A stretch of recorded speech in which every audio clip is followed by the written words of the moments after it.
Folks, if I could have your attention, please. My trusty TA has been around, I think, and so we'll get cranked up here.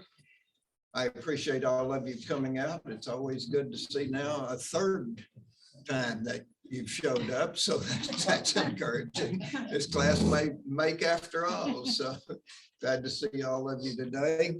Today, we're going to talk about primaries, and there is an upcoming primary in Illinois, if you haven't noticed.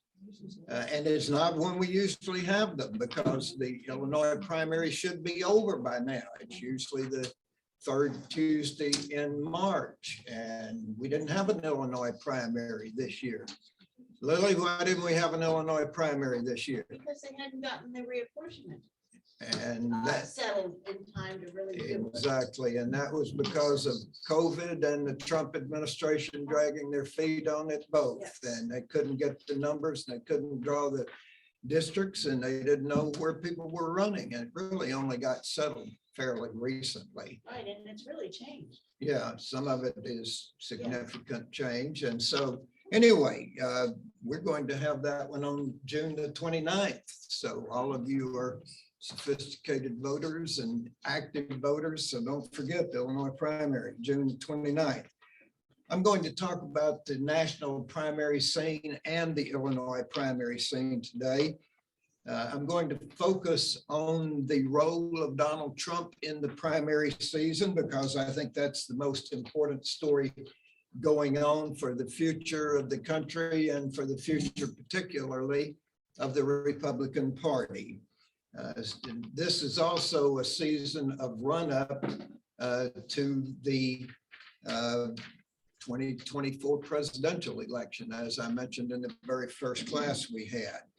I'm going to pick out what I think are some interesting races nationally and look at those, and I'm also going to cover the Illinois primary scene, especially among the Illinois Republicans, because I think that's where the interest and where the action is.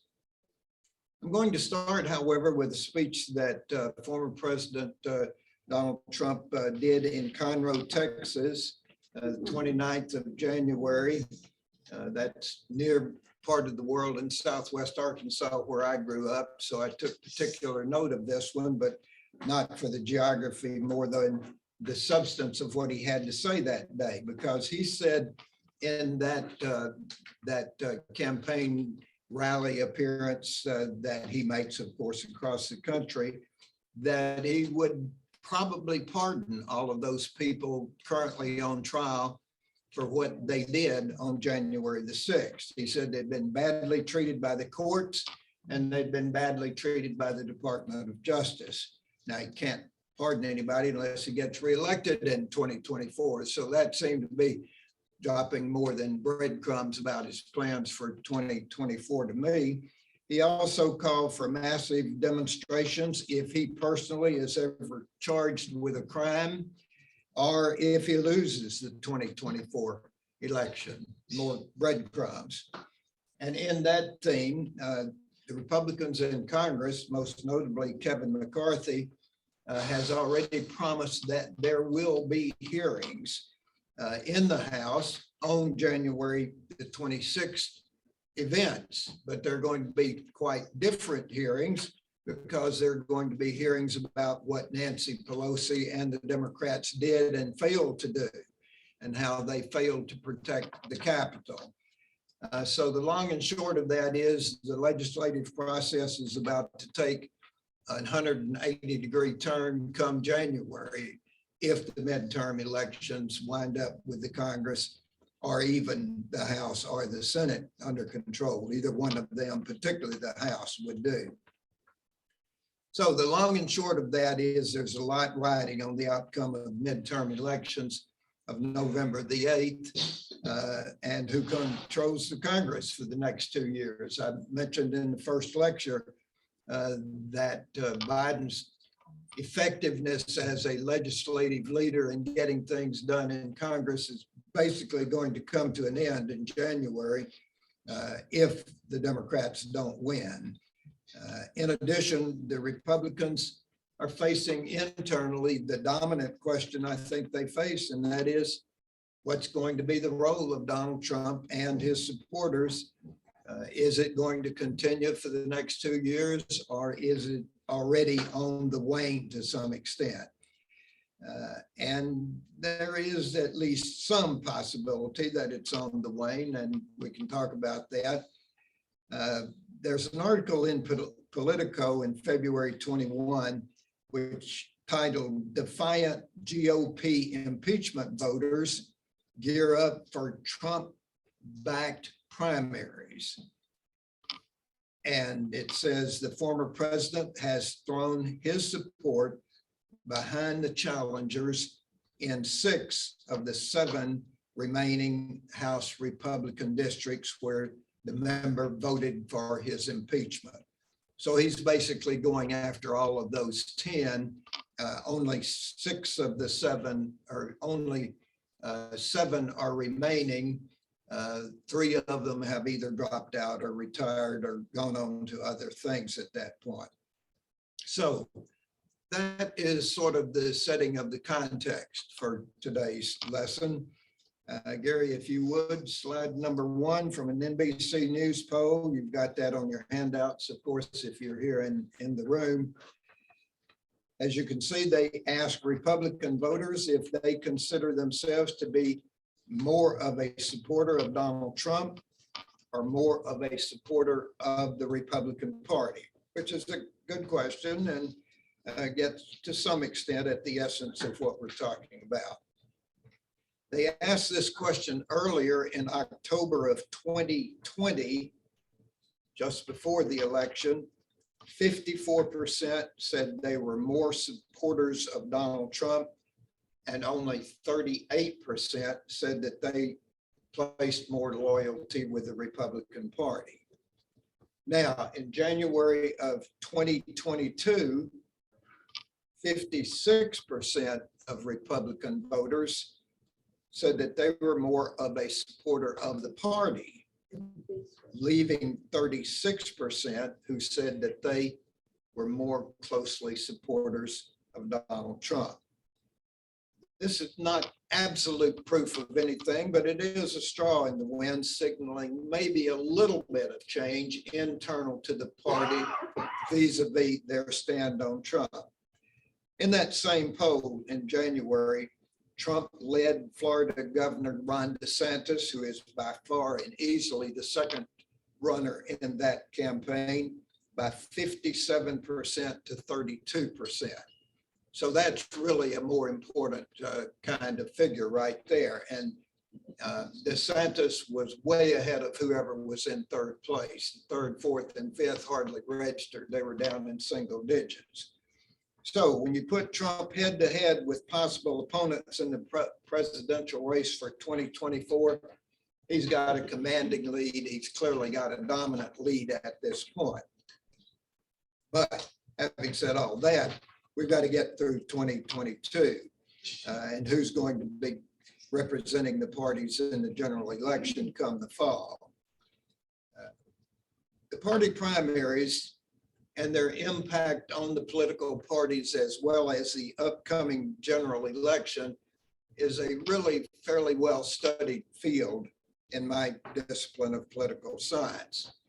When I came here, I adopted that question to some extent, not divisive primaries, but primaries in general, as an item on my research agenda, because at that time, there was a lot known about why people vote as they do and why they behave as they do in the general election, and very little at all known about research on the voters in the primary. So I made one of my specialties studying primaries, studying the voters, studying the parties in the primaries. So you're going to get more of a dose maybe than you would otherwise, because I've put so much time and energy writing about this and trying to follow it over the years. The dominant hypothesis was then and is now that a divisive primary is bad for the party and weakens the subsequent winner. Parties don't like divisive primaries. The absolute hardcore number crunching empirical research in my discipline actually kind of comes up with a mixed bag of results.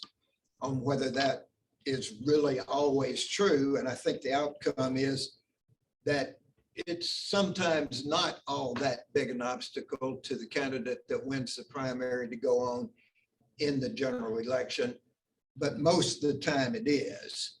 When it may not make a whole lot of difference is when you've got a relative newcomer that is coming out of nowhere, no name ID, runs in a primary. People get to know that person. They gain name identification statewide or even nationally in the presidential case. And more importantly, they get the experience of campaigning successfully in this case. And they can occasionally go on to win in the general election. For example, Gary, slide 2. Many of you will probably remember this one. Many of you, not all of you, were here for this one. I certainly remember it up close and personal. Dan Walker beat Paul Simon in a hotly contested Democratic primary in 1972. Seems like just yesterday in some senses. Lilly and other party types probably think the same. He went on then to beat Richard Ogilvie in the fall, and Richard Ogilvie was the incumbent Republican. Many of you will remember him. And my point here is Paul Simon was the party organization, the county chairs, the state chairs, the people that worked the precincts, by far the choice. I cite you the fact that of 102 counties and Democratic county chairs in the state, 101 of them endorsed Paul Simon. So that was the beginning of the end in terms of the dominance of the Democratic Party organization in the primaries. You'll remember if you were here, Dan Walker ran as an outsider. To me, that always means a faux populist because there are all kinds of people come as outsiders. He was a rich business candidate, which was really rare then, but is becoming quite common. In fact, where we get most of our candidates in some of those higher level races. And he got famous statewide for what? Walking. Walking. Listen, all of you, bunch of you. Where did he start? Down south. Well, that's close. Wakanda? Close, but no. Uh, Cairo. You can't get any further south than Cairo. He started in Cairo, walked up through here. I remember when he came through Carbondale and went all the way to the Wisconsin border. And was embraced heartily in Carbondale by Mayor Neil Eckert, who ran with him. That's right. Thank you. I had forgotten that. You're right. Our own mayor ran as its lieutenant governor. Yes, sir. When he announced that, I thought, oh, give me a break. Lawton Childs did that last year in Florida. Well, it turned out nobody cared that Lawton Childs did that last year in Florida.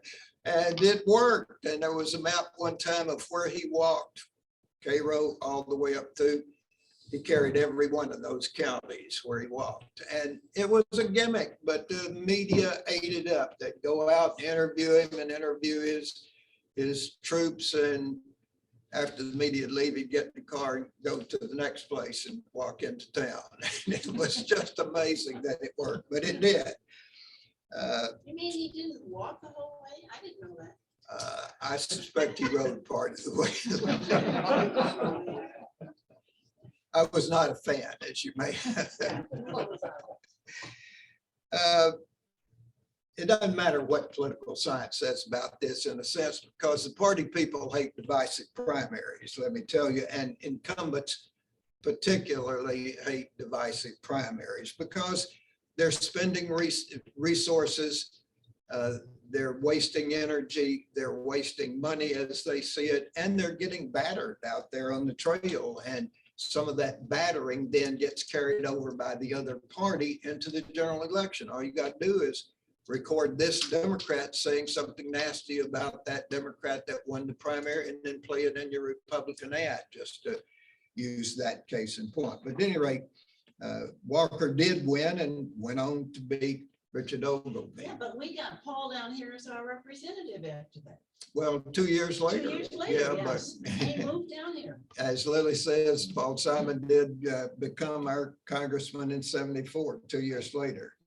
He was in the wilderness for 2 years. Yeah, right. Okay, some examples that I think you will also remember, all taken from Illinois. Bruce Rauner versus Jeannie Ives in 2018. Governor Rauner faced Representative Jeannie Ives, who was candidate for, I would say, easily the hard right wing of the Republican Party in this state. Even though Rauner was a pretty consistent conservative, part of the conservative part of the Republican Party was upset with him over a variety of issues, but I think mainly social issues, particularly about abortion and his wife's position on some social issues and that sort of thing. So the outcome, you've got there on your handout, 51.5% for Rauner, 48.7% for Jeannie Ives. That is not good news for an incumbent. He barely beat the internal candidate. And especially ominous for Rauner was his showing downstate, including much of Southern Illinois, where Jeannie Ives won the county. And of course, he went on to an overwhelming loss to J.B. Pritzker in the fall. In reverse, a similar example, Pat Quinn, an effort to get reelected for what would have been his second term in 2014, second elected term. Quinn's only candidate was a virtual unknown outside of even some fairly narrow slice of Chicago. I was going to do a pop quiz on this to see how many of you remember this person's name. I suspect, even though you're very well informed, none of you could have passed that pop quiz. His name was T.O. Hardeman. The outcome wasn't as bad as for Rauner. Pat Quinn got 71.9% of the votes and won 73 counties.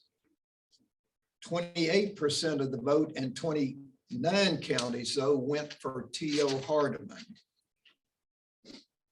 Maybe more ominous for Quinn was the fact that Hardeman won 29 downstate counties across central and part of southern Illinois. Now, we didn't do a poll on this at the time, but if I had polling data, I am confident that a big majority of those voters for T.O. Hardeman had not a clue as to who he was. He was a Black activist from South Chicago. He was famous in some Chicago precincts, but he ran well in southern and central Illinois. I have suggested to you before, people vote against way more than they vote for, and this was clearly a protest vote against Pat Quinn, and this is the way I can make my statement. And I think T.O. Hardeman proves the point. 29 counties, for crying out loud. At the presidential level, I've got listed there Jimmy Carter versus Edward Kennedy in 1980. I remember that one also very well, as I'm sure many of you do. Clearest example I think you can find of an incumbent president being seriously hurt by a primary that he didn't need. Edward Kennedy was no candidate to be sneezed off in the Democratic primary. It divided the Democratic Party in Illinois and nationally. There's no doubt that Kennedy's candidacy against Carter did Carter and the Democrats great damage in the fall campaign. Of course, Ronald Reagan beat Carter handily, but keep in mind, Ronald Reagan didn't actually surge out to a lead until 8 days before the general election. It wasn't like this was the kind of landslide coming that it turned out to be. It really solidified in the last week. And by the way, that Sunday of that last week was the celebration of the 1-year anniversary of the Iranian people taking over that embassy and the Iranian hostage situation. So at any rate, all of that came together. But up until then, it was a close race. I have absolutely no doubt but what Kennedy's candidacy severely hurt Jimmy Carter. He even came to Carbondale, Kennedy. Kennedy came to Carbondale. He was here. I remember practically shaking his hand. He was here for Paul Simon's funeral, but did he? No, he was here here for- campaigning. Okay, I did not remember that. That's, though it says footnote, Kennedy campaigned here, right? I'm pretty sure I'm right on Well, Paul endorsed him, so that probably one of the things that that. Okay. was a factor in that.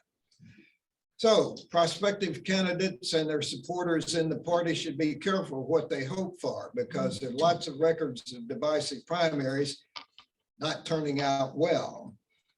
Walker, as you may or may not remember, ushered in 26 straight years of Republican rule in Illinois.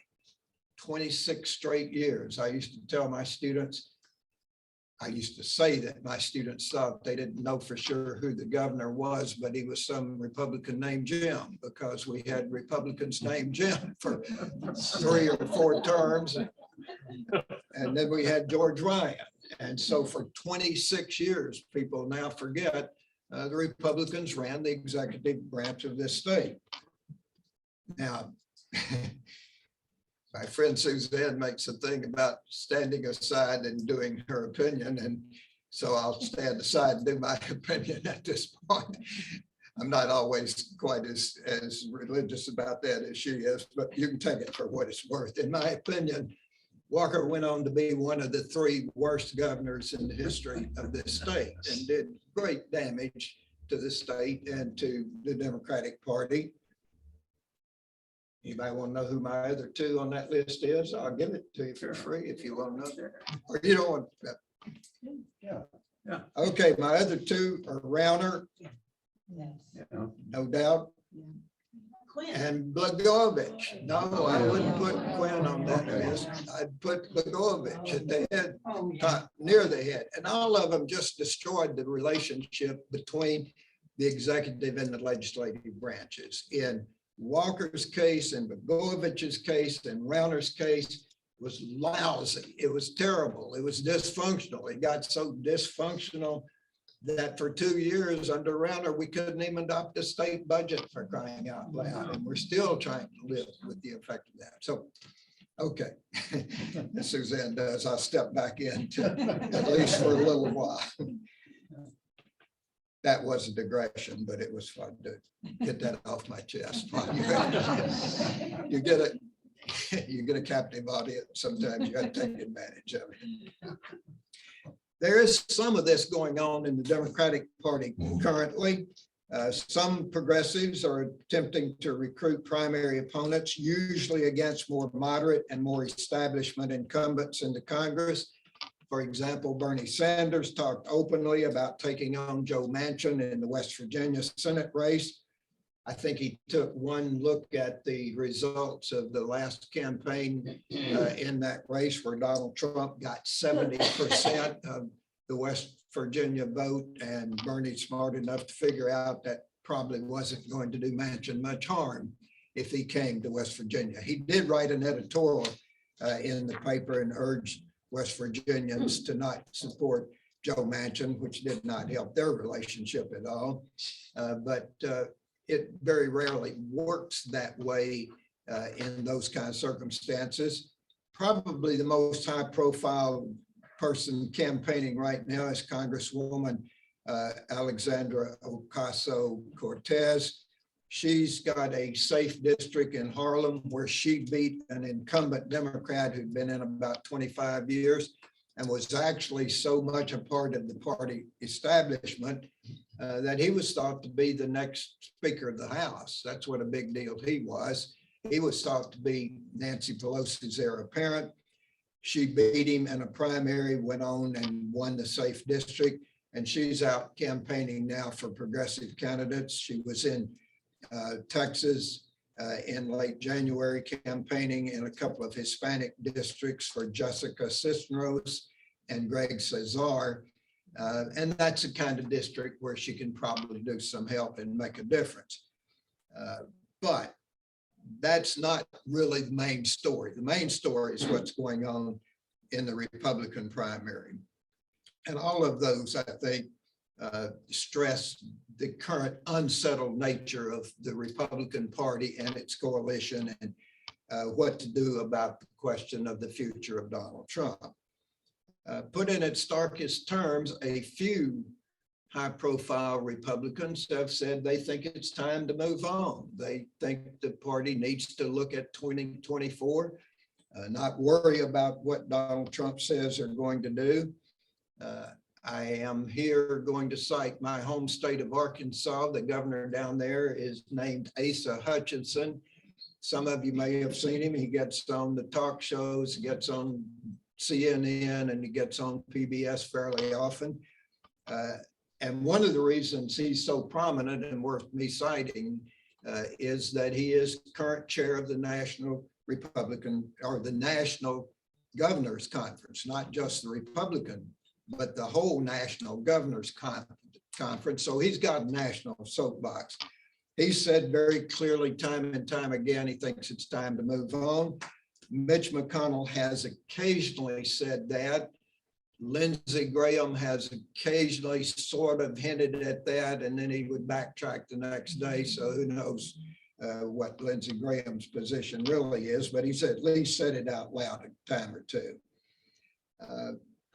Trump's base, however, still remains very, very solid in the Republican Party. And it may be impossible for them to move on with the solid support that he's got in that base. Trump, among other things, has major money raising advantages.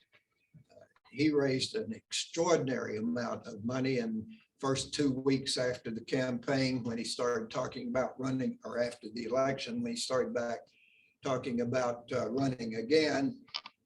He's had a number of high profile, big ticket at Mar-a-Lago kind of get-togethers with people who can afford to pay $20, $30, $40, $50,000 for a ticket. They get their picture made with him and the First Lady, and they raise a ton of money. And he's been doing this very often and very successfully, not only in Florida, but around the country. And so just his money alone is a considerable resource. And that leads me to slide number 3, Gary. Some of the more high profile and most interesting state primary races around the country, I think, are what's going to determine who controls the soul of the Republican Party. Number one, maybe the most high profile, are the races in Georgia, and especially the race for governor and senator in Georgia. Brian Kemp, as many of you know, maybe all of you know, was a very high profile Donald Trump supporter, said out loud and said enthusiastically that he supported Donald Trump in the 2020 election. And he'd been a faithful acolyte of the president for 4 years. So what's the problem? Well, he of course accepted the results of the Georgia election after all the votes were counted. And he and Georgia Secretary of State Brad Raffensperger, also a Republican and also a Trump supporter, presided over the vote count. And when it was done, they both certified the results. And then they both stood up under enormous pressure from the White House, including from the president himself, who privately called them and talked to them. You'll remember perhaps that he told the Secretary of State he needed 11,780 more votes to be found. That was pretty telling, because that's the margin he lost by. And the recount that ultimately was done found 100 more votes, and they were for Joe Biden on the net. So that didn't work out so well. Trump recruited now former U.S. Senator David Perdue to run against Kemp. Mitch McConnell wanted Perdue to run for his old seat. Mitch McConnell lost that argument. Basically, they were looking for somebody to run against Raphael Warnock, who is up for re-election. He only got a 2-year term. Right now, Kemp is leading in the polls. So even though Trump recruited Purdue and is an enthusiastic supporter, was in Georgia last weekend, actually campaigning for his slate there. At this point, David Perdue is running 10 to 11 points behind. Could catch up, but he's not at this point a terrible threat to that governor. Herschel Walker from the University of Georgia football fame was recruited by Trump personally to get into that race against Senator Warnock. Warnock not only had not held public office before and had not held public office in Georgia, he lived in Dallas, Texas, but he played football at the University of Georgia, so he gets kind of honorary public. You get to be a citizen, at least to move back if you want to. And he did, and he's now running. And that too was part of why former President Trump was in Georgia last weekend. The Secretary of State is being challenged heavily by a pro-Trump candidate. The Secretary of State's power, however, has been severely curtailed. The Secretary of State basically doesn't have the job he used to have, even though the incumbent is running, because the Georgia legislature in that voting bill they passed took away the power of the Secretary of State over elections and gave all the final judgment as to the outcome of the elections to the General Assembly, to the state legislature in Georgia. And that's what's happening in many of these states, those states where they're changing their electoral voting procedures. That's one of the major things. And to me, I think that's probably, of all those things that are in those bills, and some of them are actually not all that bad in the case of Georgia, in my estimation. But this trend is the most important and the most dangerous of all. Who gets to make the final determination in this 2020? Who would have made the determination as to which electors' slate got sent to the Congress? It's that important. And that's what's going on inside not only Georgia, but lots and lots of other states. 19 states now debating over those kinds of bills are already passed. Okay, number 2 is Lisa Murkowski. You probably know well, she's been a thorn in the side of Donald Trump for a long time. She's running against a woman named Kelly Tshibaka, and she has raised the most money. There are actually 3 or 4 other Republicans, but she seems to be by far the strongest candidate. She's a strong supporter of Trump's and is favored, if anybody is favored, against Murkowski. So she's the other candidate at any rate. Murkowski just basically never all that much got along with Trump personally. She voted with him on policy most of the time, and she has a very conservative voting record. But she refused to go along with everything. She voted to accept the electors from Alaska on the January 6th or January 7th vote.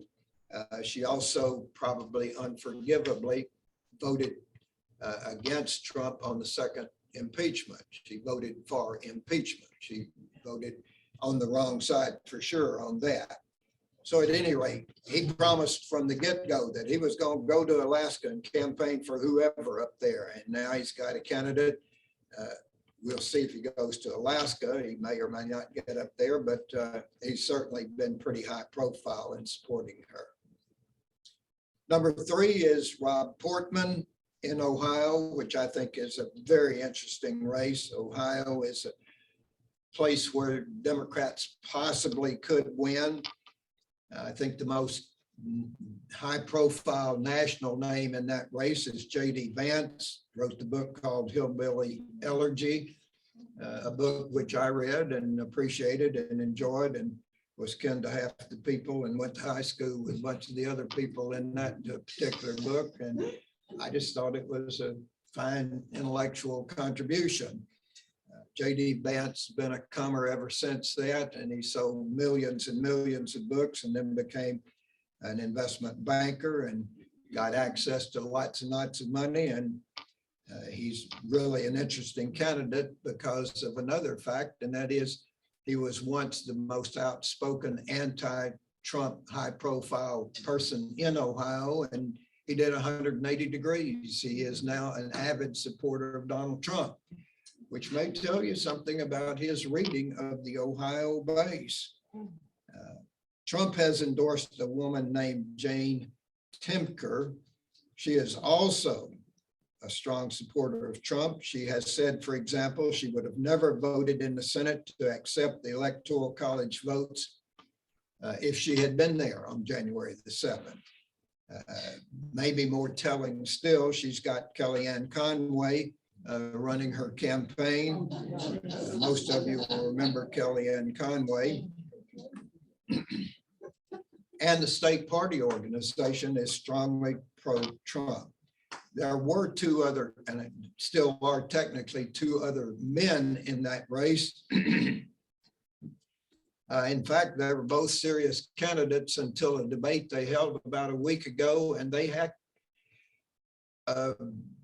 almost Will Smith occasion on they bumped chests or something. They got in such a fight, they were practically down on the deck rolling. And, I think the news media at least panned their performance, and I doubt they are still serious candidates. And I think probably J.D. Vance or Jane Timker will win that one. Liz Cheney in Wyoming, another example of Trump running against Republican loyalty. As you know, she's the daughter of Vice President Richard Cheney, and you may remember her mother, Lynn Cheney, was chair of the National Endowment for the Humanities under George H.W. Bush, and was a prominent person in Washington in her own right for many years. I don't have to tell you all the ways that Liz Cheney has made Donald Trump mad and made his supporters mad. On the other hand, don't overlook the fact that she is very conservative and has always voted on policy issues in a very conservative direction.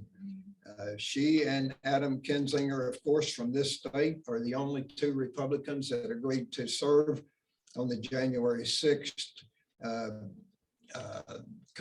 select committee in the House. I saw her on television either last night or this morning talking about what they're doing and what they've most recently uncovered. She voted to accept the state certification of the Electoral College results. Her own state party has disavowed her. The National Party kicked her out of leadership. She does not have a lot of friends right now in terms of official Washington. And she's being heavily challenged in the primary by a woman named Harriet Hagman. By the way, I got almost all of this off the internet looking at their website. So if you're interested in any of these people, you can look them up. On her website, she puts up America First candidate and pictures of Donald Trump. So there's not much doubt where her loyalties are. Parenthetically, the other person in her fix, or in Cheney's fix, is Adam Kinzinger. Of course, he announced his retirement from the Congress, and he's now heading up an effort for a new nonprofit, which is going to try to ensure the future of the Republican Party. And so he's carrying on the fight, but in a much different way. You may not know the name of Tom Weiss in South Carolina. He's the other most highly vulnerable House member who voted to impeach. He is faced by a Trump-endorsed challenger who is a state representative by the name of Russell Fry. Two others of the 10 Republicans who voted for impeachment have announced their retirement. Trump has endorsed challengers in 6 of the 7 remaining districts, as I mentioned earlier. The Trump effort goes even deeper than this into state races. For example, The Attorney General race in Idaho wouldn't ordinarily be a major kind of thing that national people would take interest in, but Trump has made the Attorney General candidate out there one of his loyal followers, his favorite candidate, and he's been campaigning for him. The incumbent out there is a well-entrenched veteran, Attorney General for a couple of terms, who Trump believes has not supported him sufficiently, even though he's never come out against him. But he's challenged by the more enthusiastic challenger in that one. Trump and his pack are active, and Trump is, as I mentioned earlier, has a lot of money he can put into his races. He has promised to do so, although it's important to put the caveat at this point in that he hasn't sent a lot of money yet. He's got a lot of money that he's sitting on, and he's talked about supporting all of these people, and he has supported them in some cases by showing up, and a lot of cases by doing things on Twitter and so forth. But in actual movement of money out into the states, it remains to be seen, and it's worth keeping an eye on that, because it's not clear that he's going to clean out his pack in order to help all of these people. Interesting thing in Texas, politics I try to keep up with also. The candidates in the primaries out there almost unanimously are Trump supporters. There are fights internally over who is the most loyal and enthusiastic Trump supporter. And they split hairs over that constantly, trying to make their allegiance to the former president known. So, long-winded picture there, but you get the picture in a quick survey, even down to the state races.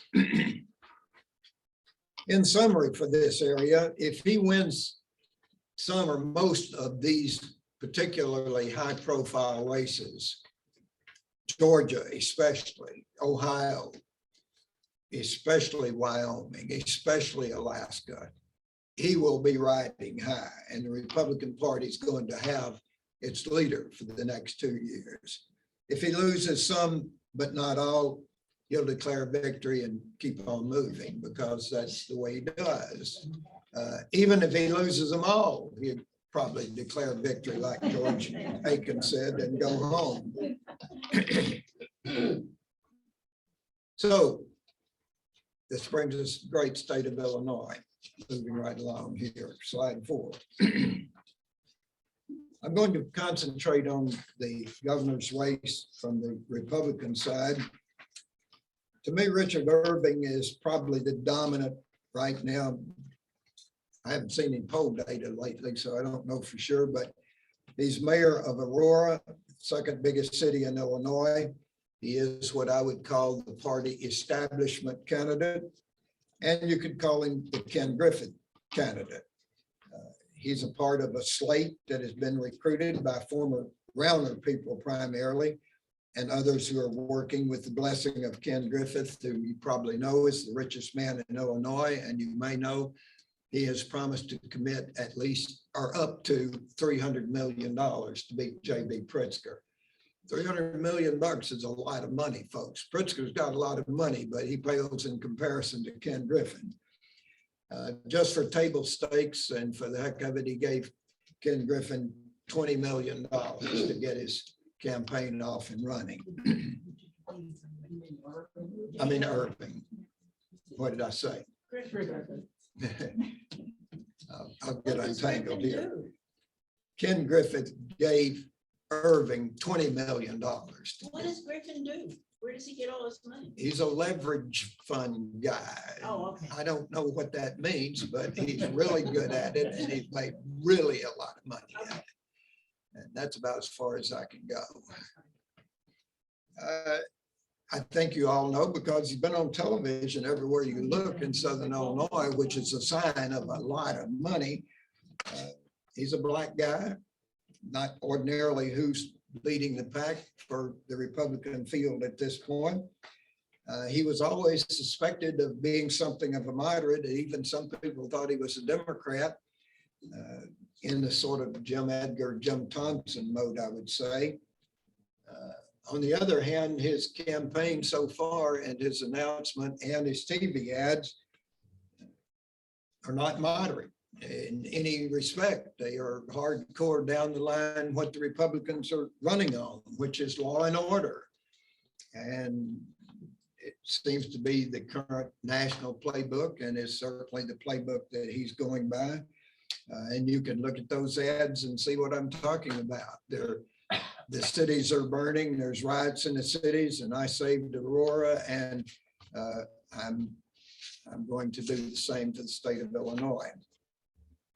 So keep an eye on him. He's got a lot of possibility of coming out of that. The next most likely is Darren Bailey. He is a conservative to right-wing firebrand from Xenia. Anybody else in the room know who famous is from Xenia? Delight Morris. There you go. We've got some history buffs. Delight Morris, absolutely. He had represented Central Illinois in House District number 109 for a couple of terms, and then most recently won the state Senate election up there. Represents that eastern area. It's called the Eastern Bloc by the press and by virtually everybody in Springfield. They're known for their hyper-conservative politics. He can get a hearing because Richard Uline, who is maybe the second richest man in Illinois, gave him $1 million, so he's got table stakes. He also already had name identification because he was the most prominent critic of Governor J.B. Pritzker, and particularly Pritzker's COVID plans for how he would manage the state. Bailey went to court and sued the governor several times. Bailey famously got banned from the House floor because he refused to wear a mask, and the House had a rule that you had to wear a mask, and he refused to wear a mask. It was a great bit of political theater. He knew exactly what he was doing. He got statewide publicity for it. And so he missed a couple of days on the House floor. No big deal. I have been interested. His ads are up down here. If you haven't seen them, I saw one on KFVS this morning, actually. And if you're buying ads on KFVS, if you don't know this, that means you got serious money, because KFVS costs twice as much as what Channel 3 or Channel 6 would cost. And it's in Missouri, by the way. So he's out there. He may not be able to keep up, but Darren Bailey's out there, and he's a serious candidate. Number 3, you may know, and some of you certainly have met, our former state senator from this district, Paul Schimpf. He gave up his seat, actually announced he was giving up before his first term ended to run for something else. That's the Terry Bryant seat, of course. That something else, to the surprise of a lot of people, turned out to be that Paul Schimpf wanted to run for governor. This is sort of classic having lots of trouble getting traction because he got no money, seems to have no way of raising much serious money, and he's gotten virtually no attention from the media. So I'd say he's at this point a dark horse and a long shot. People maybe not quite so much a dark horse. Jesse Sullivan builds himself as a cryptocurrency venture capitalist. Back to Lily's question. I don't really know. I don't understand venture capital very well, and I have almost no idea what cryptocurrency and Bitcoin and all that are all about. I've tried to read that stuff, and it seems to me to be fake money, kind of like monopoly money, and I wouldn't send them anything to buy Bitcoin right now for nothing. But in real coin, he made his announcement with $10.75 million of real American dollars in his campaign fund, not in cryptocurrency. And it turns out he got the money from other venture capital millionaires in California primarily. He got a very small amount of what money he's gotten so far from Illinois. He's gotten California rich folks who are behind him.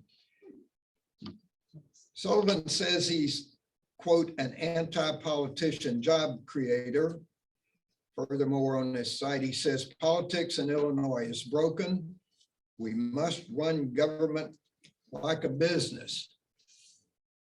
Dan Walker, I hear you calling in that. I've been listening to people who are going to run government like a business for a long time. I am always skeptical when they run that one out there because government, folks, is not a business, and there are lots of ways that it doesn't help to have run a business, even successfully, particularly if you've not run successfully. His motto is faith, family, service, family and service. The service turned out to deal with his time in Afghanistan with the American military. In the first ads and the first announcements, he claimed to have served in Afghanistan in a combat role. It turns out he was a civilian contractor, what the Army calls a Department of the Army Civilian, or a DAC. And it turns out he did much less and different from what the early ad suggested. He made a lot of veterans group mad in a hurry because they accused him of stolen valor, is the word. Stolen valor is what that's called. And since then, he's really had trouble getting his campaign off and running. Money in this case may not be enough to save what was really a pretty rocky start, because the media got all over that once the veterans group started calling his hand on it. And they're still giving him a hard time every time he shows up. So this may be a case where 10.75 million or more is not enough. Pat? Where is Sullivan from? Where is Sullivan from? Somewhere in North Central. I don't think I put that in my notes. North Central, up in a small town up in there somewhere. I should have taken note of that. Gary Rabin is a businessman from northwestern Illinois. He owns a paving company up there. He sells asphalt and does paving. He, of course, says he's a businessman, and he also claims to be a true outsider. He talks about entrepreneurship, using business methods, business ways of planning, and so forth. Not much to distinguish him from Jesse Sullivan, and not much to make him stand out, at least so far. So, in summary for this on the mayor's race, my view is that Richard Irving, mayor of Aurora, Aaron Bailey, the true Trump supporter and the guy who hates the COVID stuff more than anybody, are probably the two that are going to survive. I wouldn't tell you for sure which of the two is going to survive, but I think it's going to say a lot about the Illinois Republican Party, because the establishment is clearly now on Richard Irving's side, and they're going to try to help him out. Slide 5, sir. This brings us to the congressional race in District 13. This is Rodney Davis, the 5-term congressman, Central Illinois, Mary Miller, who's a very conservative first-term congresswoman who took John Shimka's place when he stepped down. So this gets down into deep Southern Illinois territory here. Turns out Mary Miller could have run against Mike Boss, and I actually thought she probably would, because more of her old district is in the Mike Boss district than it is in this 13th district. And she lives, as I understand it, actually in the Mike Boss district. So for all those reasons, I thought she was going to take on Mike Boss. However, she chose to take on Rodney Davis. She has the prominent stamp of approval from Donald Trump. Never mind that Rodney Davis was one of the two co-chairs of the Trump campaign in Illinois when he ran for president.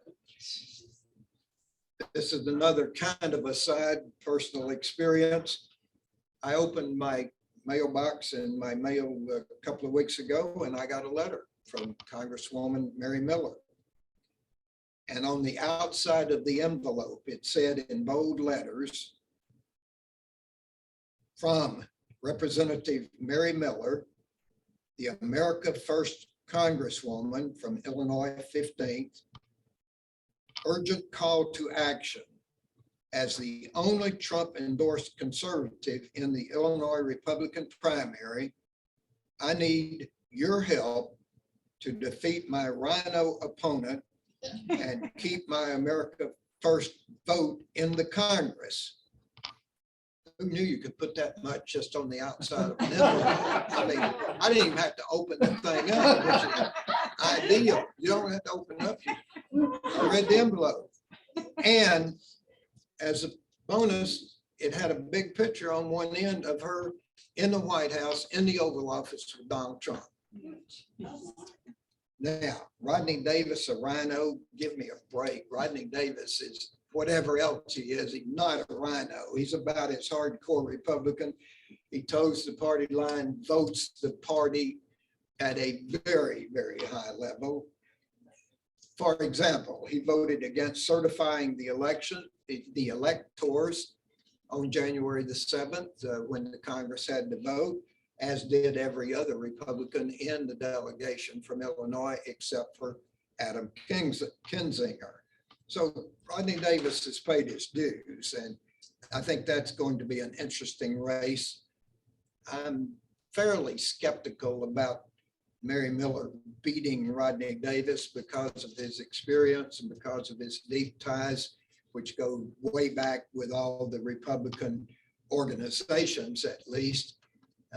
And I think she's probably a long shot, but I wouldn't count her out. I once thought Dan Walker was a long shot and unfortunately told the media there was no way he was going to beat Paul Simon. So you should take all of this with something of a grain of salt in terms of my prognostication. In the governor's race, J.B. Pritzker does have an opponent. At this point, she's absolutely unknown. Her name is there for you, Beverly Miles. As I understand it, she's both a nurse and a Black activist on the west side of Chicago. She has no name recognition, no money, and little sign that she's going to be able to get very far in terms of statewide support. On the other hand, T.O. Hardeman didn't have any of those either and kind of fit the same profile, and he won 29 counties and 30% of the vote against Pat Quinn. So who knows? She could at least be a factor in terms of how you express your negative opinion of Governor Pritzker and how many people take advantage of that opportunity to send him a message. So we'll see. She could be probably not Jeannie Ives, who almost beat Rauner, but she could be T.O. Hardeman in this upcoming primary. Slide 6, it's up like radar again, way ahead of me. Pritzker is going to run on his record as governor. When you've been governor for a term, you can't do much else. When you're the incumbent, you can't reinvent yourself. He's definitely going to run on his record. He's going to try to control the narrative as incumbents try to do. And Pritzker's got the money to do that to the extent that people still want to know anything more about him. Most people do know about him, got their minds made up already probably. But he's going to run on his record, his management of the COVID outbreak. He's going to say he was one of the leading national governors who had a plan, got out front with it. He's going to claim to have followed the science and done what, and will have done and had done, whatever the verb is there. And he's going to compare himself to the other governors, both Democrat and Republican in a couple of cases, that ran basically with a plan, with what the federal government was saying, but what the Center for Disease Control was saying, and so forth. Some respect him for that. A lot of other people hate him for that because they thought he vastly overreached and that he did way more than was necessary, took away local control, and so forth. The ads almost write themselves. You can see all that coming. What you may not appreciate just yet is he's also going to run hard on his record in terms of managing state fiscal affairs. He's going to talk about budget and management a lot. And he's going to brag about a balanced budget. He's going to brag about paying down the state's backlog of bills. He's going to brag about the state's upgrade on its credit rating for the first time since the 1990s by the New York rating agencies. He's going to brag about the infrastructure plan that he got passed, and legitimately, because he's going to say he got a fair number of Republican votes to get that bipartisan infrastructure plan passed. And he's going to talk about all the projects that it supports, including those in Southern Illinois. He talks about those every time he comes down here. He was in Alto Pass bragging about the sewer system in Alto Pass. And he was in Franklin County for all the good it did him, to talk about 3-lane highway from, what was it, Benton, West Frankfort on down to Marion, and all those kinds of things are opportunities. He went out to the casino at Walker's Bluff and bragged about that. And that's what you're going to hear about Governor Pritzker's case for his campaign. I think finally on that front, he's going to talk about returning what he will call normal order to the way in which Illinois does business, because he's going to talk about the fact that by and large, the executive and the legislative branch have worked really in tandem, maybe not always hand in glove, but very closely, especially the leadership, especially the president of the Senate. And he's going to talk about getting along with the House and the Senate. Now, in reality, there have been points of friction between him and Don Harmon, who is president of the Senate. They haven't always been on the same page every day, but never mind, he's going to talk about it anyway. And they're not deeply antagonistic toward one another, as was the case between any legislative leader you can name on either side of the aisle in Dan Walker's era, in Rod Blagojevich era, to a lesser extent in Pat Quinn's era, and certainly in Bruce Rauner's era.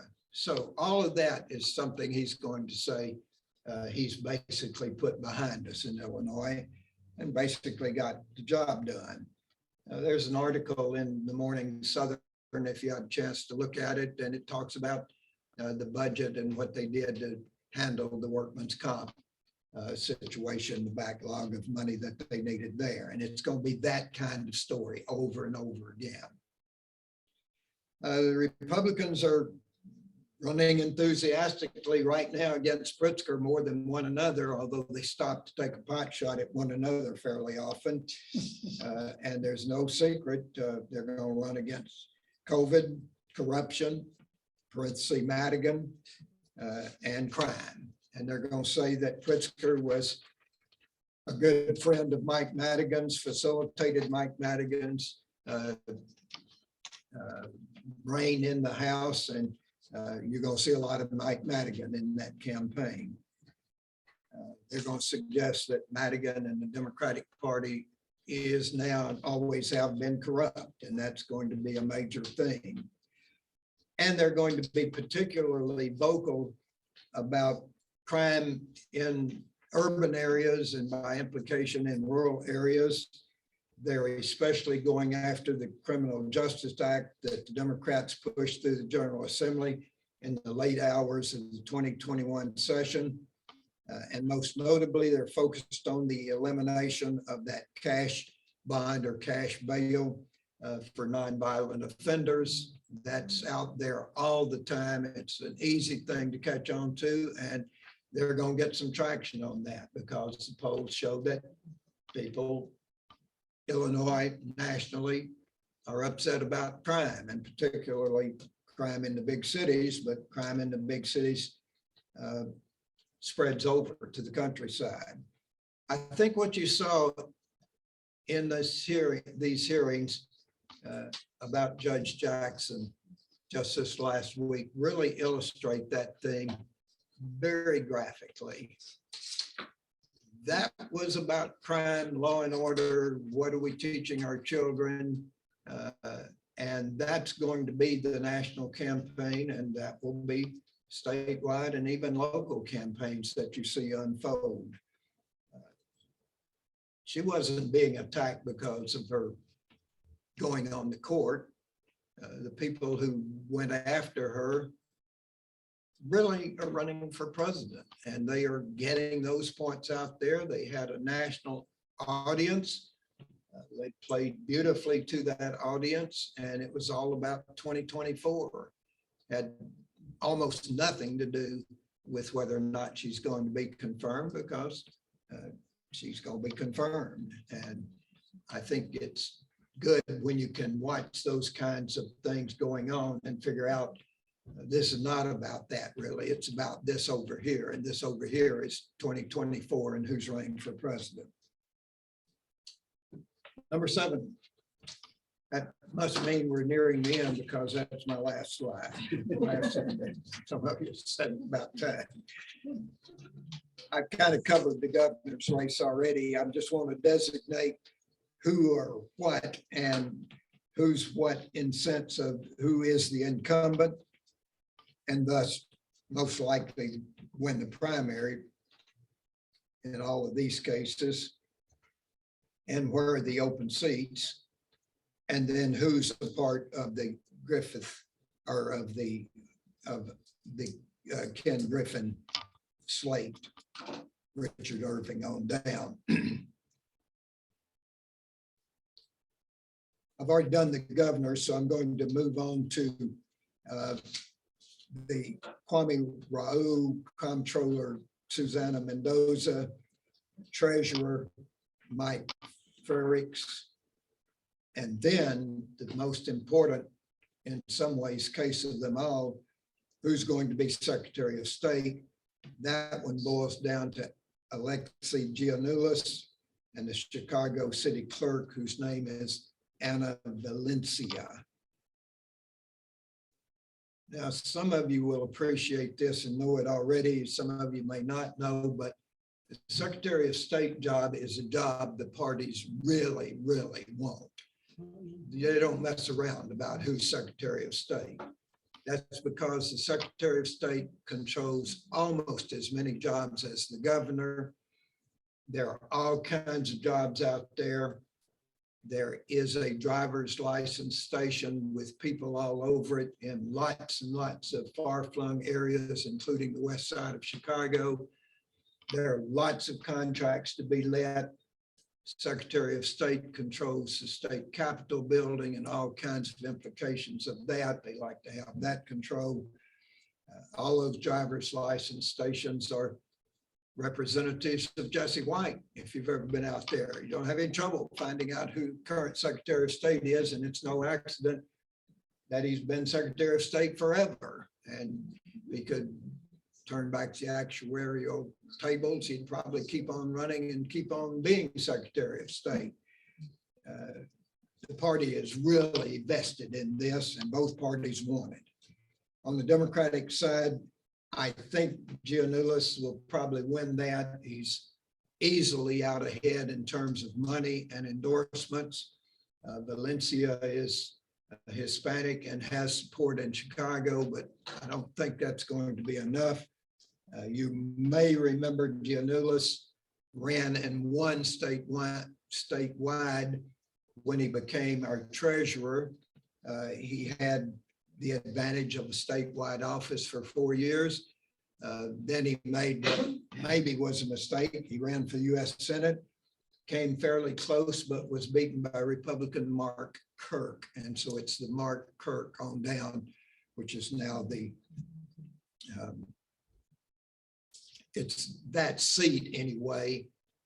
And he, I think, has been out of the public eye for 10 years, so it's something of a comeback for him.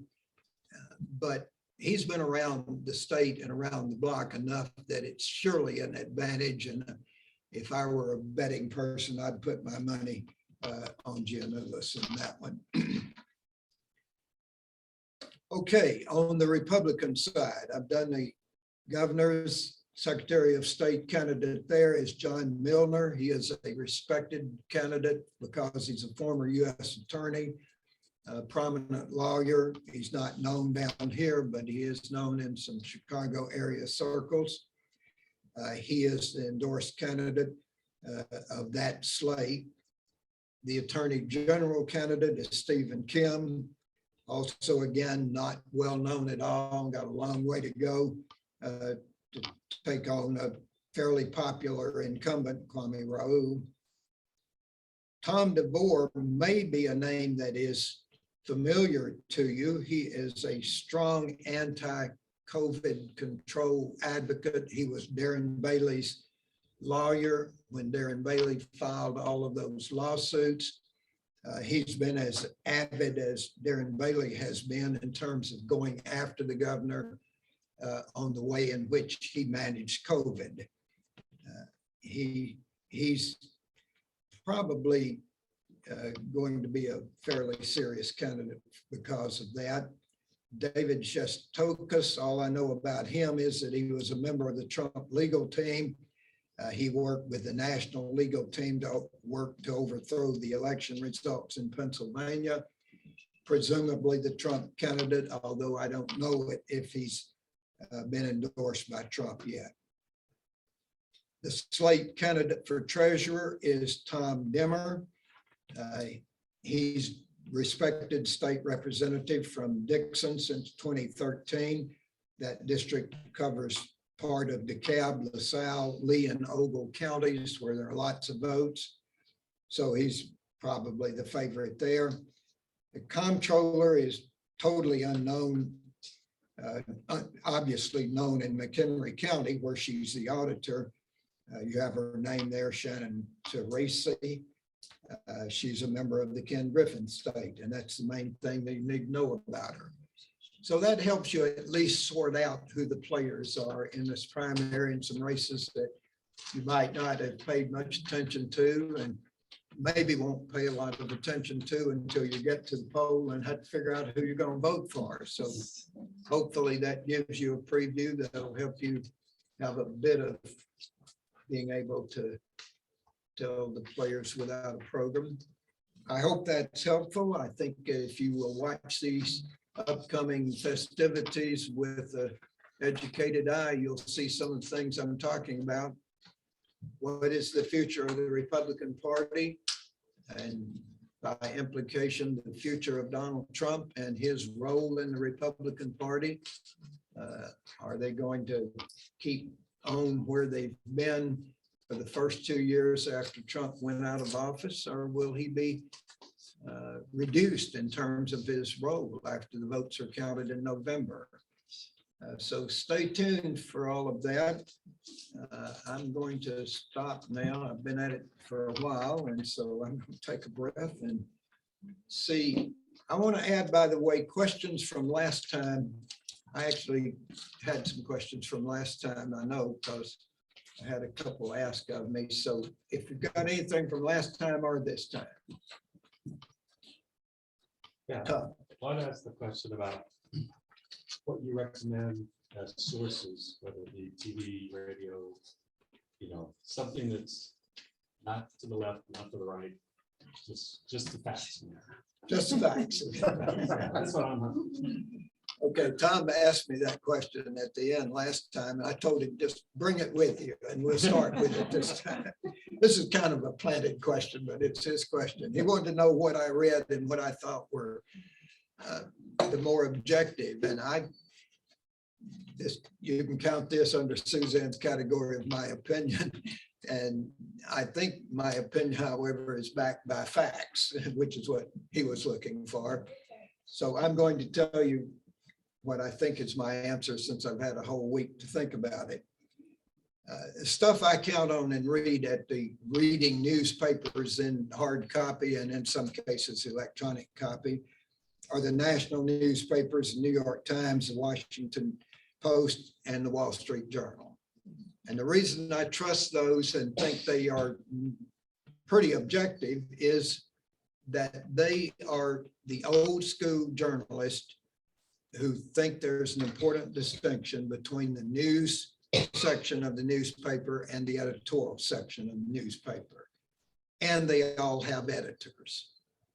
Much of the stuff out here these days have no editors. There's nobody to mediate between the reporter who wrote the story or who blogged the story or Twittered the story or put the story up on Facebook or YouTube or whatever. That's the problem with much of the new media. These are the mainline national newspapers, and I read them both in hard copy and electronic copy religiously. I'm not a subscriber to the Wall Street Journal, but I read it fairly often online. I am a subscriber to those other two. I have a great deal of respect for all three of those, and I think people ought to read newspapers, even if you're reading it on your phone, because they have those advantages. In the electronic area, I'm a fan of public television. I'm a fan of public radio. I think they get it right as much as you can get it right and strive harder than almost anybody to get it right. And some of you I know are lifelong supporters of NPR and public television, and I just think they do outstanding work. And it's interesting that as the print media base has shrunk and numbers of newspapers available has shrunk so dramatically, public television and public radio has actually gone up in listener audiences pretty steadily. And I think that's a cause and effect there. I watch CNN. I think they try to get it right. I think they, on their news side, try to be news, and on their editorial side, try to be editorial, but they do commentary in some of their programs. There's no doubt about it. They're not MSNBC, which is the counterpart to Fox News. On that thing I was talking about earlier on the question of Fox News, I think it notable what happened to Chris Wallace there and where he's gone, and the fact that he's now saying, I no longer felt I could stay with Fox News. Now, if you're a fan of Fox News, you say good riddance and bad rubbish to Chris Wallace. But I thought that commentary from a longtime insider was very important. There are lots of blogs out there. I look at them occasionally, and they run the gamut from soup to nuts, and they're more nuts than soup in most of them. Lots and lots of trash and nonsense out there. The same is true with talk radio. I will say that I'm a fan of Tom Miller on WJPF. If anybody knows Tom Miller and what he does in Williamson and Franklin and Saline and over there, I go out to Tom's place, or most recently talked to him on the phone and talk to his audience that way and have a good time. And I think Tom does an outstanding job because he's remarkably well read and widely read and provocative, but fair all the time. And he's just great fun to go out and spend 20 minutes with. And I think he's the kind of talk radio host that he is clearly pretty conservative personally, but you wouldn't know it in terms of the way he treats people that he doesn't always agree with. And so anyway, I'll throw that in for talk radio, but most talk radio is problematic at best. I kind of telegraphed the story on Associated Press in, I think, the second lecture, where I talked about them covering the outcome of the election and doing that retrospective in all the swing states. Associated Press has been around forever. They're about 100 years old, but they've always been doing what they do, which is outstanding journalism. And the important role they play is they are a national supplier of stories. And you can count on the AP, I think, to do objective, good journalism. And we get the AP in the Southern fairly often, which I think is an advantage because lots of smaller papers and even statewide papers pick up the AP like they used to pick up AP and UPI. And I just think they do great work. And I think you can count on them being very objective, factual based stories. And then finally, on the state issues, I read the Chicago Tribune, subscribe to the Chicago Tribune. I think they've been a dominant newspaper in the Midwest forever. I will say they got bought out by a hedge fund not long ago, and I think they've gone down some since the hedge fund has owned them because they did what hedge funds do. They fired all of the stars and almost all of their editorial columnists from left to right. They didn't get fired, they got offered an offer they couldn't refuse to retire. And a whole bunch of my favorite columnists left the Tribune at that point, but still worth reading. And you don't really care, but I read the Arkansas Democrat Gazette every day because I'm from Arkansas.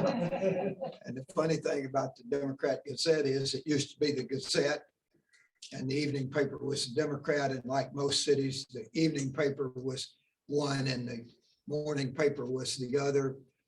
Walter Hussman, a very conservative rich guy, bought out the Gazette and turned it into a very conservative newspaper.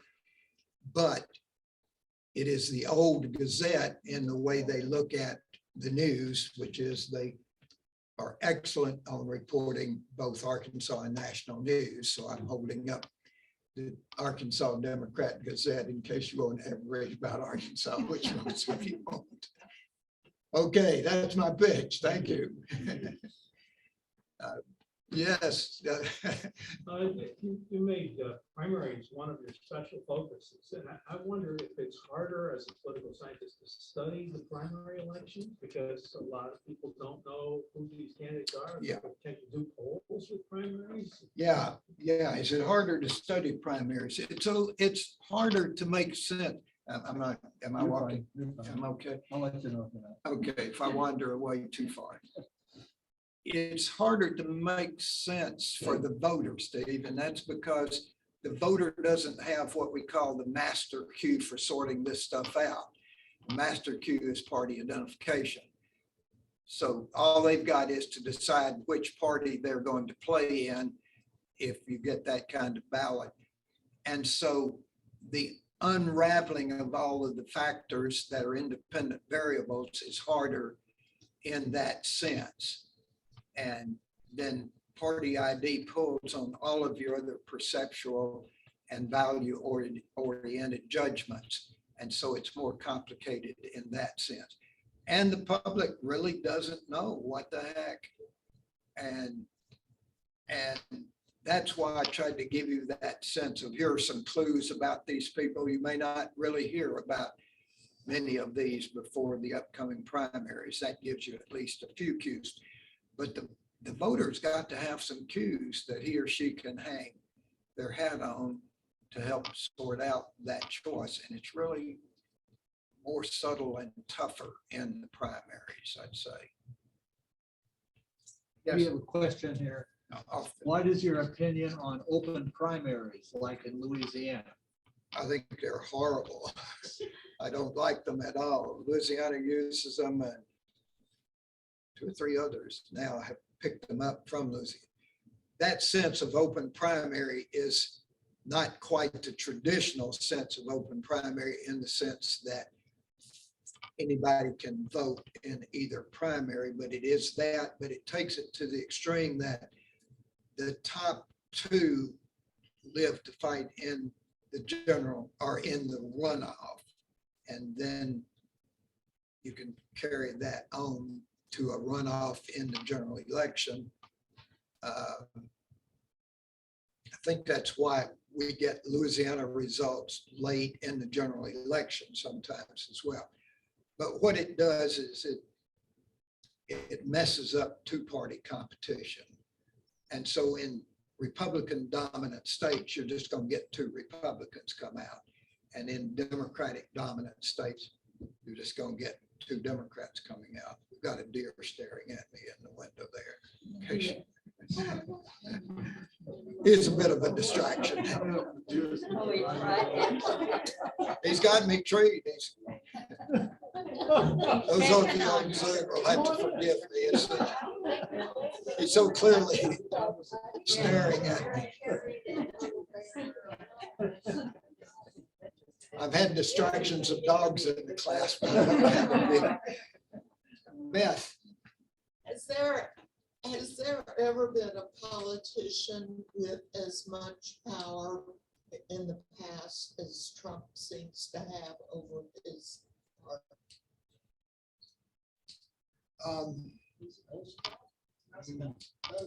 Well, I don't know. FDR had a lot of sway in the Democratic Party in his day. He's the only one who went 4 times, for example. Let's see who else. Ronald Reagan still venerated in the Republican Party, so he has that kind of. But what I think you're getting at, and what I would phrase as sort of the cult-like following, it doesn't matter what he does, and what he says, because they're with him all the way. His old story early when he announced that he could go out on Fifth Avenue, which is what Trump Tower is on in New York, and shoot a person and his base wouldn't care. He was onto something. And in that sense, I think it's extraordinary. It may be more like George Wallace or Huey Long in this sense, Orville Faubus from my state. They had that kind of sway in Arkansas, Louisiana, Alabama, in the old Southern politics days. I would rate it comparable to, or maybe even exceeding that level of unquestioned loyalty. So in that sense, I think probably stands alone. Certainly, take Grover Cleveland, for example, the person he wants to emulate, who lost and then won again. Grover Cleveland faded away and then came back. Or take Richard Nixon. Richard Nixon lost in 60 and then came back in 68. Nixon had a following, but I don't think it was that kind of emotional gut level. I think they liked Nixon because of his policies and what they thought was a good job that he had done and wanted another chance to vote for him. And Richard Nixon and Grover Cleveland are the only two that qualify for what he wants to do. Jan. What I've always thought is Trump has his support because of his TV show he had for so long and lead all kinds of people that like that type of show that never left it. That's true. I think that Apprentice, but if you want to run and can be in show business, he and Ronald Reagan qualify. And it honed his skills to some extent, and that got him the national platform right there. Now, the interesting factoid on that is in the 3rd, 4th, and 5th seasons, the show declined and the audience declined. So are we in the 3rd, 4th, and 5th seasons? I'm not sure that we are, but he finally went off because the ratings went down. So that's why he's so hung up on the ratings, see? He's just fixed on the size of the crowd. I don't know if you saw this, but out of Georgia last week, he created a huge conflict with the press and with the story that they put out, which was that there were only 5,000 who showed up for that rally that I talked about last weekend. And they immediately put out a press release saying that's fake news. There were 25,000. We counted them. I'm like, we're back to the inaugural address. Yeah. I mean, I think the locals counted, the local media probably counted and came up with what they came up with, but that's still going on back and forth. I kind of got off your question there, but he has a following that will believe him if he says there were 20,000, not 5,000. Beth, Is there any way to remove a Supreme Court justice? Who would you want to remove? Yeah. the answer is technically and constitutionally, yes, politically, no, it's not gonna happen. Constitutionally, they're just like any other federal judge, they can be impeached, but not gonna happen. So Because the politics are such that it won't happen. You got to run through the impeachment process, and Constitution provides for it. 2, 3 federal judges have been impeached, not very many, 2 or 3, for really pretty, well, clearly illegal behavior. Alcee Hawkins in Florida was the last federal judge impeached, and he had his finger in the till, I think it was, or something he did that became a federal case, and he was convicted of it. He then ran for Congress and won a seat in Congress after he was impeached, but he was a federal district judge. That's the only recent case. Yes, To remove a Supreme Court judge is through impeachment, right? yes, Who does it? The Senate, the House. the House? Yeah. Okay. Well, Senate would have to vote, but it's. And it doesn't have to go to the Senate. It just stays in the House. I was amending that to say the House has to start it. If passed, the Senate has to vote. Okay. Okay, those are good questions. Anybody out there in Zoom land? They're all gone or asleep or all satisfied and happy campers.